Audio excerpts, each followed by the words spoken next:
When you have a country at this level where 90% are below the tax level, you think government can do everything?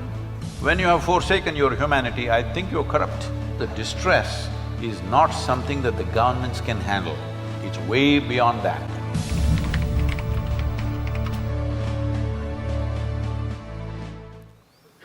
I want you to understand this. In this country,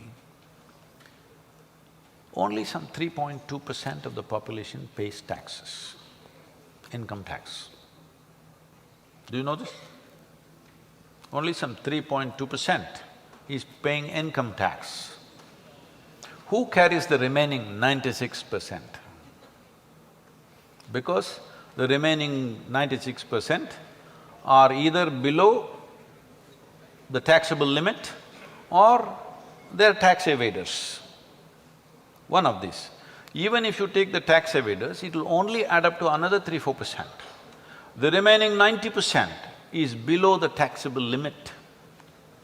When you have a country at this level where 90% are below the tax level, you think government can do everything? What do you think is the taxes they're collecting?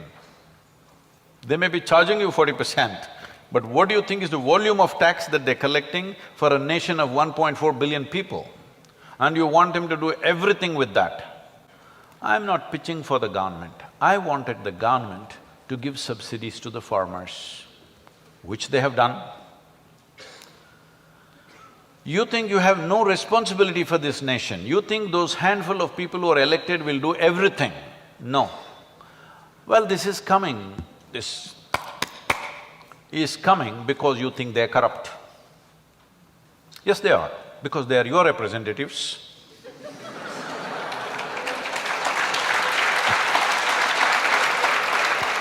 If citizenry was not corrupt, it would be very difficult for the politician to be corrupt, because he was just one of you day before yesterday, only now he got elected.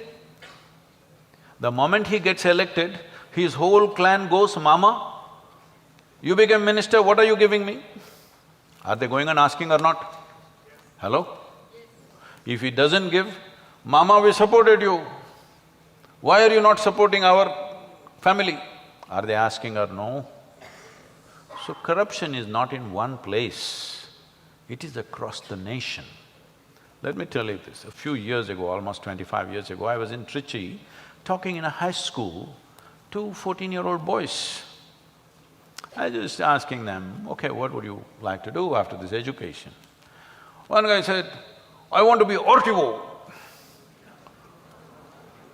14-year-old boy. Then I say, why? Are you interested in the road traffic systems? You want to do something? What's your interest? He says, "I'll get a lot of bribe." I thought this is the tragedy of the nation. A 14-year-old boy, still a child in some ways, only thing he's thinking of is, he's thinking how he can get maximum bribe. 14 years of age. So, don't think just one point is corruption. Corruption is all across. We have made this our culture. Last quick questions I'm going to ask you. The opposition has mentioned one more thing quite aggressively, that they've termed you as the B team of the BJP because they've even had the free temple issue in their manifesto. We must understand this. These are election times, everybody can say many responsible things, it's all right. But what I'm saying is, BJP also, in wherever it has government, it has done the same thing.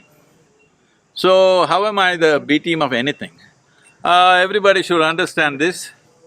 I have never been and never will be a B team of anybody for that matter.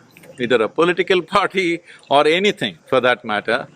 I will never be a B team. If people have followed me and known me, they know I have spoken my mind, it doesn't matter which government. But once the people elect the government, I will respect that, whoever it is, because I respect democracy. Maybe I disagree with them, but when people have elected, I bow down to them because that is the nature of democracy. My opinion is not higher then people's will. That's how I understand democracy. So, final question to you: this particular campaign, is it going to be limited right now to Tamil Nadu because you have your ashram spread out across the country and the world? How are you going to take this nationally now forward? See, now that the election time is over, because of the election was in Tamil Nadu, nowhere else in southern India, we contained it to Tamil Nadu. And the issue in Tamil Nadu is far more serious than anywhere else. One thing is that the law is far more draconian, and the temples are too many in Tamil Nadu, and it needs a certain attention. But now that the election is over, inevitably it will spread across the country. We cannot contain it to the geography of Tamil Nadu.